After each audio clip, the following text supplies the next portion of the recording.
يابا شلونهم الحلوين؟ شو اخباركم؟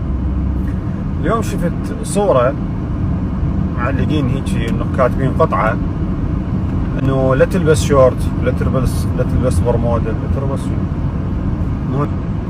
لا تلبس برمودا، وعيب عليك طلع ركبك، واحنا ما محتاجين نشوف رجلك وعورتك.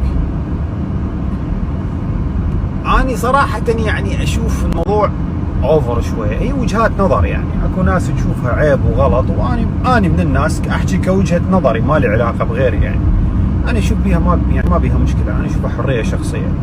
وذا لبس شورت يعني، وذا لبس برمودا. يعني العالم، ترى العالم احنا كنا قبل نقول ترى العالم وصلت للقمر، لا حبيبي العالم وصلت للمريخ. احنا بعدنا نفكر هذا لابس شورت وهذا ما ادري شنو. يعني اكو شغلات خربانة عندنا احنا. يعني العالم، ترى العالم احنا كنا قبل نقول ترى العالم وصلت للقمر، لا حبيبي العالم وصلت للمريخ. احنا بعدنا نفكر هذا لابس شورت وهذا ما ادري شنو. يعني اكو شغلات خربانة عندنا احنا. يعني اكو شغلات بحياتنا خربانة ويراد لها ترميم ويراد لها تصليح اكثر من موضوع انه هذا لبس شورت وهذا لبس برمودا. يعني وجهة نظري صراحة، يعني انا اشوف هذا الشيء.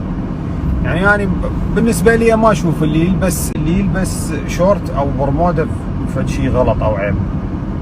ما اعرف شو تقولون انتم، كلامي صحيح لو دا احكي بالهواء؟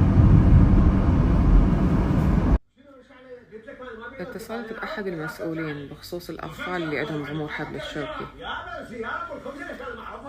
يعني الالتماس بمحاولة وجود حل أو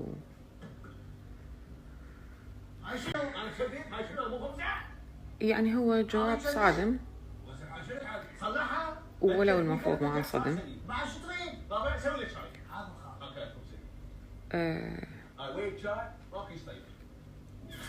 والله أنا حاولت إنه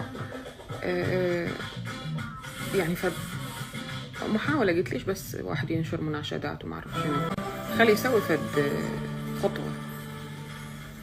فقال لي لا يعني نشكرك بس اكو حالات اهم، هذول الاطفال الصغار يعني عادي خلي يتوفون، واهلهم شباب خلي يسوون طفل غيره. كل واحد بيهم إلى عالم الخاص.